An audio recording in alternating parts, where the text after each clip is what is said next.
I have just finished my undergraduate degree in modern history. In it, I studied history from the late Middle Ages to the present. It was a mostly positive experience, but looking back at the 4 years spent, something was missing in how we talk about history. And I think I know what it is. Redemption. The word may seem to belong in a theology or a philosophy class. Historians rarely discuss the concept of redemption, or whether it is possible for people in the past, or even ourselves who live today. In this 2-part video, I will discuss what redemption is and why we need it. My name is Madeline Rose Jones, and you are watching Snowy Fictions.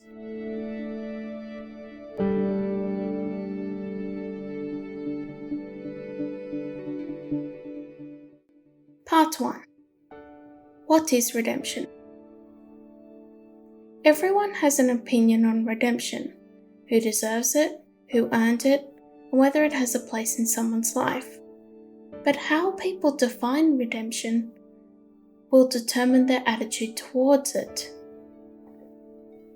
Let's be clear on what redemption isn't. Redemption is not forgetting or forcing someone to forgive. Rather, I define redemption as saving yourself from harm that you've previously experienced. Here are some cinematic examples.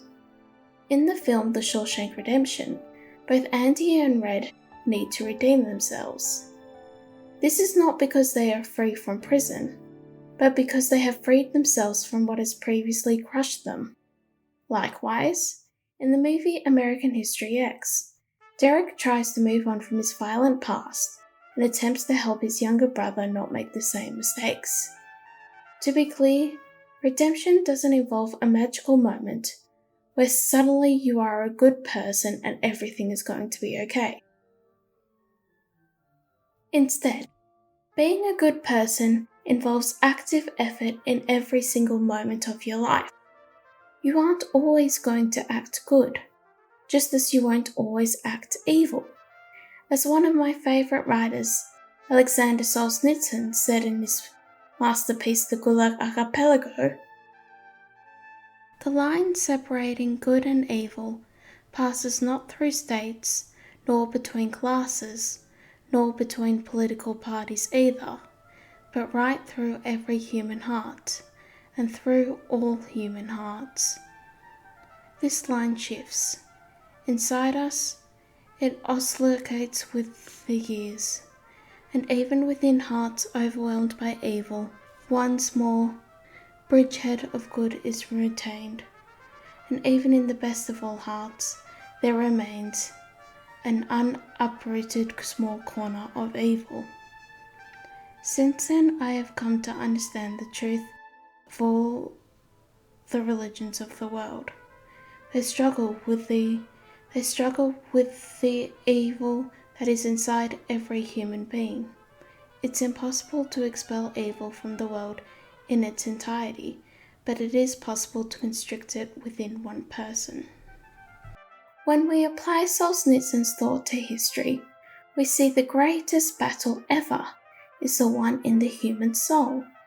Remember, Solzhenitsyn is not denying that people aren't good or evil, but that they aren't solely those characteristics.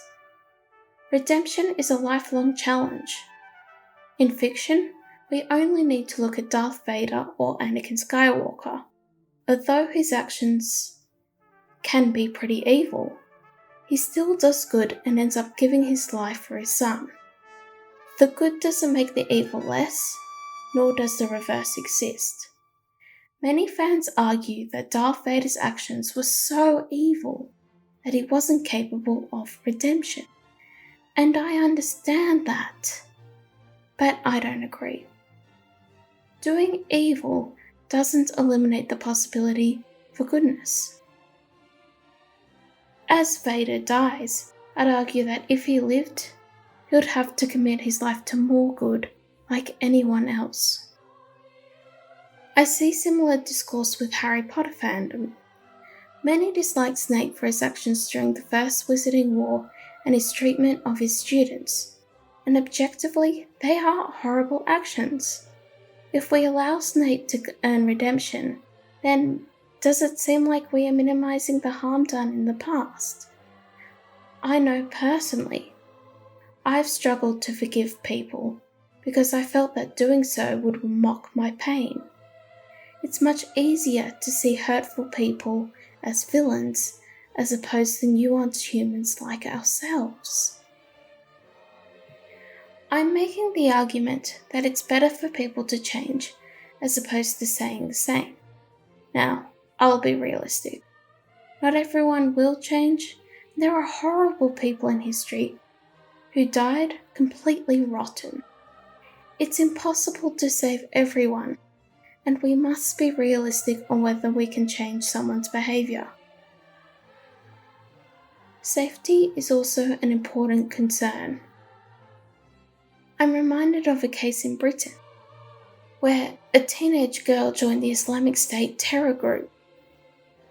There were huge discussions about letting her back in, giving her a second chance, and not letting her teenage self define her.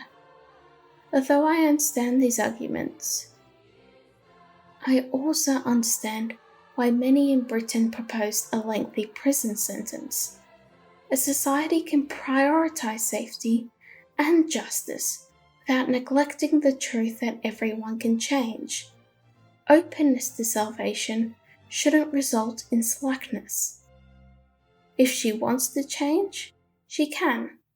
But it's wrong to expect others to forego their safety, concerns, and their rights to a fair justice system. That's why we should view redemption as a choice that only an individual can make. In the daily battle between good versus evil, no one can make your decisions for you. No one is going to take your place in heaven, hell, or purgatory. Therefore, redemption should not be perceived as an obligation. I think that makes it remarkable. When you better yourself, you do so with no promise of reward or happiness. Keep that in mind when I discuss the part 2, which is about the world today and our distorted views on history. Part 2, the world today. A big topic in my history degree was how the past shaped today. Modern history is brutal. When you study warfare, genocide, and revolutions, it takes a toll. From that, it's easy to presume that all of modern history is bleak, and therefore, so are the people that exist in it. I recall a history class in high school where we learned that Australia and other Anglosphere countries were built on evil and horrible deeds such as slavery. The common term, White Australia has a black history, is used today and in my university course. Of course, I have no problem with people discussing previous crimes or injustices. However, I take issue with a moral system that is simplistic and doesn't help anyone.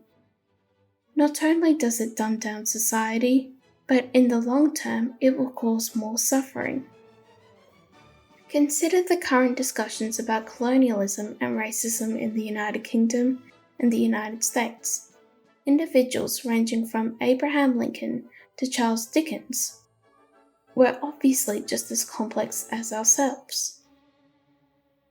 But they are cast as irredeemable, not worthy of any positive admiration, and henceforth we can see their statues be defaced and, well, cancelled.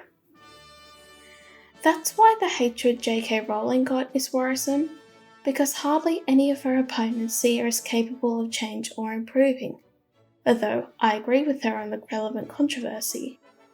Likewise, cancel culture involves lambasting people for perceived wrongs and shunning them out of society.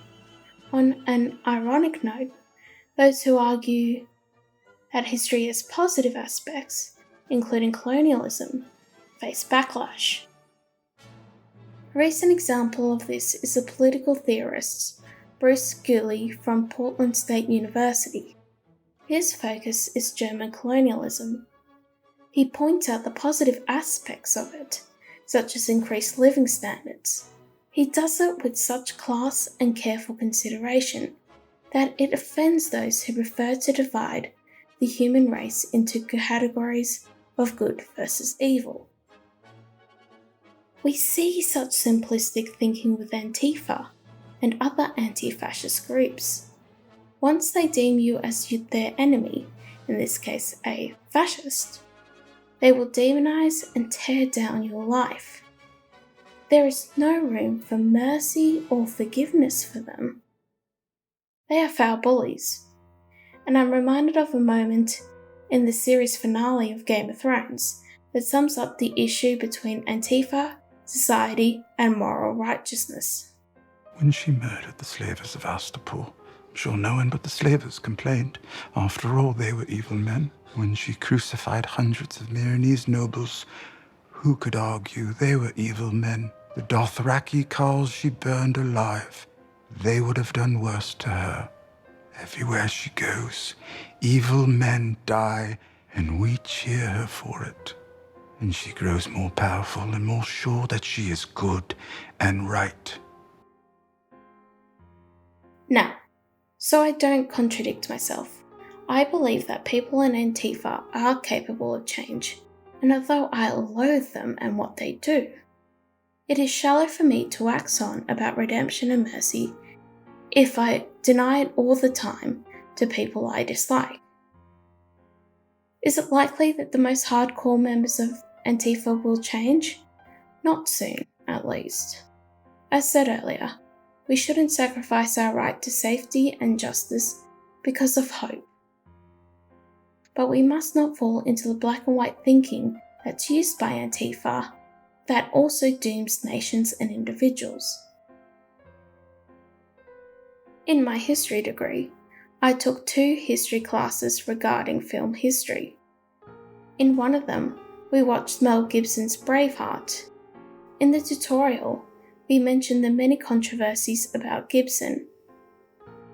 Now, I didn't know much about them, besides that they happened quite some time ago. We discussed whether Hollywood should give Gibson a platform. Like any university course, people had their opinions about Mel Gibson's problematic behaviour. Yet, when I was listening to my peers, there was an unpleasant implication that if you didn't want to punish Mel Gibson, then you didn't care about anti-Semitism. And that understands why some answers from my peers were quite harsh. But not once was mercy or forgiveness mentioned. There was no acknowledgement of the truth that people change, even when you want them to stay the same. In all of my history classes, we never entertained the concept that people change and possess depth. And I think we should. Historical understanding will become much richer if we acknowledge that the people in the past weren't these black and white caricatures. Historians use evidence to make claims, and may have little time for grounded theological questions. I understand why historians may not tolerate such an idea, but history is also about complexity, asking questions, looking further. And isn't the human heart the best place to look? When we study history, we must recognize the complexities that exist. History should never be dumbed down. Having the maturity to recognize that previous mistakes do not define ourselves or our nations will bring about good things. We do not need pointless suffering. I believe the West is lacking many things today, and a big one is redemption. History can remind us that the people of the past were just as flawed as the people of today, and perhaps that will help us forgive them and even ourselves. And maybe we'll reach some peace. Thank you for watching.